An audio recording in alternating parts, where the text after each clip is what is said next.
On Thursday night, the Tennessee Titans selected Carnell Tate, wide receiver from Ohio State, with the 4th overall pick in the NFL draft. And as we reacted to it on Friday, as people reacted to it in real time on Thursday night, one thing kept coming up.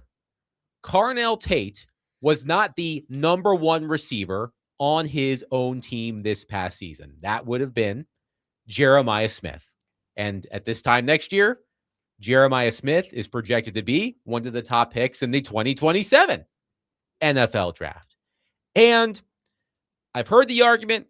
I've tried to digest it. And a lot of people who have said it have been people like us, people who are paid to talk about it. I mean, Derek Mason knows a thing or two about the position. He played it for a very long time at a high level. But I was sort of surprised when Malik Neighbors said something to that effect. So Malik Neighbors, of course, the number 6 overall pick in the 2024 NFL draft from LSU, playing for the New York Giants. He and Micah Parsons were part of Bleacher Report's live first-round draft reaction show. So listen to what Malik Neighbors says as the host asks him to evaluate the Titans' selection of Tate at 4. And now we go to our resident wide receiver, Malik Neighbors. Your thought on Carnell Tate? And be real. Okay, I mean, I want him to come to LSU. Coming out of high school, I took him on his visit. Well, I was there when he visited. And I wanted him to come there. He's a very talented player. Like you say, can high point the ball. But he's going to do tremendous in Coach Dave's offense. I was in that offense. Right. It's going to be a hard offense to learn, but he's a very smart player. He's going to get it. Wandale is there, so he's definitely going to help him.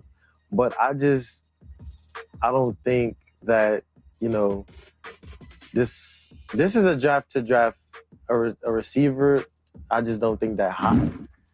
Like, that's high. I was going to say, you were the 6th pick in the draft, and your skill set compared to Carnell Tate. You were saying, do you see him as a number 1 in the NFL? No, I don't see him being a number 1. He hasn't been the number 1 on the team that he's been on. I mean, you have to be a number 1 on the team that you're coming from to be a number 1 receiver that the team that you're going to. Because they're going to trust you a lot to be the first person that they throw the ball to, the first person they count on to win the rep. You have to be that. You can't be the second. So that was Malik Neighbors on the Titans' selection of Carnell Tate. Derek, I want you to react to that. Go anywhere you want with it. First, I think it was unfair for whoever the host of the show to press it like that, because again, I pay attention to words. Oh, be honest. It's like, what he thought he was going to, just let him, don't try to guide him to give some hot take. Just let him answer the question, So that's first. Second is, he hadn't been in this league a long time, Neighbors. He hadn't been playing football for a long time. Let's put it that way. He had to understand, man, people grow and develop at different rates. Had he been on the team with Jeremiah Smith, he wouldn't have been the number 1 receiver. And Neighbors is damn good. But everyone is not at the same space or place at the same time, developmental wise. This kid, his ceiling is high. Okay? Just because he wasn't the number 1 receiver. See, this is like, as you start to get older, you realize, like, man, number 1, number 2, if you ball, you ball. You may not have been number 1 in high school.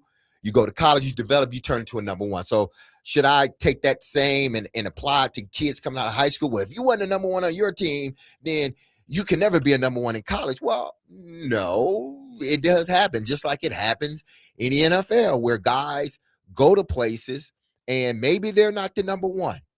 Or maybe their numbers are not as gaudy, but then they get to the NFL, they develop, they hone in on their skills, and bam, they become a number 1, a receiver or a number 1 guy, period.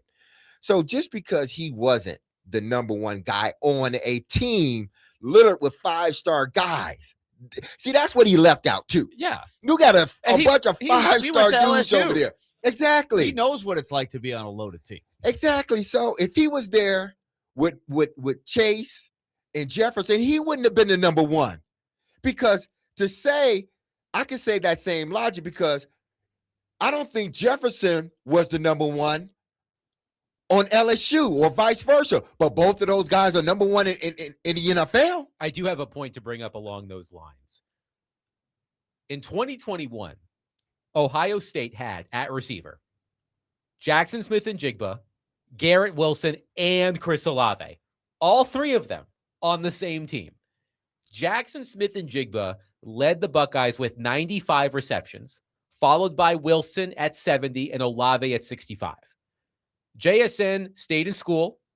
Wilson and Olave came out in 2022. Wilson went 10th overall. Olave went 11th. Both of those players, I would argue, have developed into number one wide receivers in the NFL.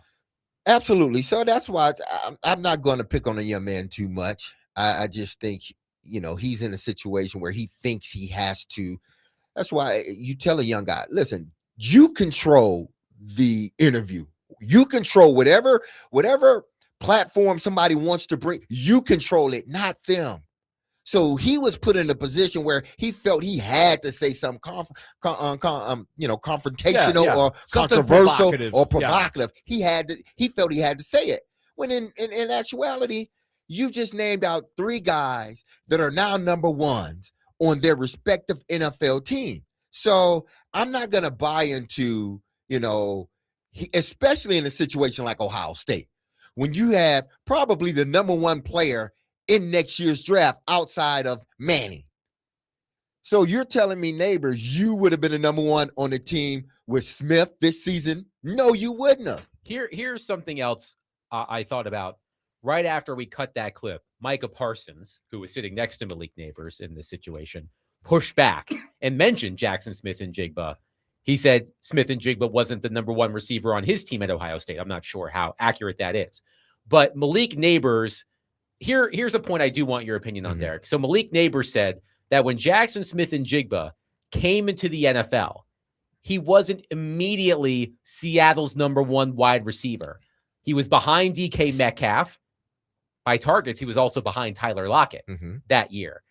Neighbors' point was Smith-Njigba had at least a season to play behind two more veteran receivers before graduating to being a top receiver.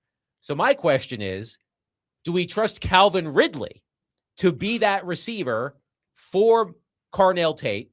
So perhaps Carnell Tate isn't immediately thrust into the number one position. And also, what do you think of that point by Neighbors about Smith-Njigba not having to be number one on his team right when he got into the NFL? I mean, he just ended up going to a situation where they knew he was ultimately going to be the number one guy. That's why they drafted him 10th overall. But he didn't have to be the guy right away. It's not about what you have to be. It's what they see you as. Okay. And if you develop in that, and then he developed into a number one. They saw it very quickly now.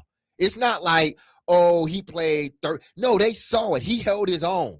So then they figured out, we don't need DK. We don't need Tyler Lockett, because we got our number one guy right, and it's paid off. So just because you don't start, like, you don't come from a school where you're the number one guy, even though it would have been hard, being alongside Jeremiah Smith. But then you come to a team, and they're drafting you this high because they believe you can be a number one. They may not need you to be a number one on day one. That's why it's important for Calvin Ridley to be 100% healthy coming into the season. Because I think when Calvin Ridley is healthy, he's good. He can hold his own. He can hold the ship until this young man develops more as a receiver. Because any one of these guys, man, listen, I thought Harrison was NFL ready right away. But he still has some learning curves in Arizona. And it showed his first year. So Ridley will be a guy that is going to make it a little bit easier for Carnell Tate, because if Ridley is doing what he's supposed to do, then Dabo don't feel that he has to rush or put more on Carnell's Tate plate than he needs, unless this kid comes out and just shows, hey, keep feeding me because I'm hungry and I can do it. I did not did not bat an eye when I heard Malik Neighbors, because honestly, like you pointed out, Derek, it's tough to be in that position. He wants to make an impression. He wants to show everybody that he's good at analysis, but he's really young. He's a young player. He hasn't been in the league very long, as you pointed out, all of that. So it's not like he did a lot of talent evaluation. It is interesting that he does know Carnell Tate. Like that is cool that he could tell that story. But I'm not going to really worry too much about the evaluation, because on the surface, we've already hit on that. Here's one insight that I did hear that I thought was interesting. It's all theory. Mm-hmm. Young quarterback, young receiver who you hope will be your number one receiver. In the first year, I would expect that to go a little bit rocky, unless these guys are just off the charts, quick on the learning curve. I would think there's going to be some ups and downs if he is immediately in the number one hole. That's why I took note when you just pointed out, Adam, that Smith and Jigba had some other guy. Took a little bit before he really became their number one.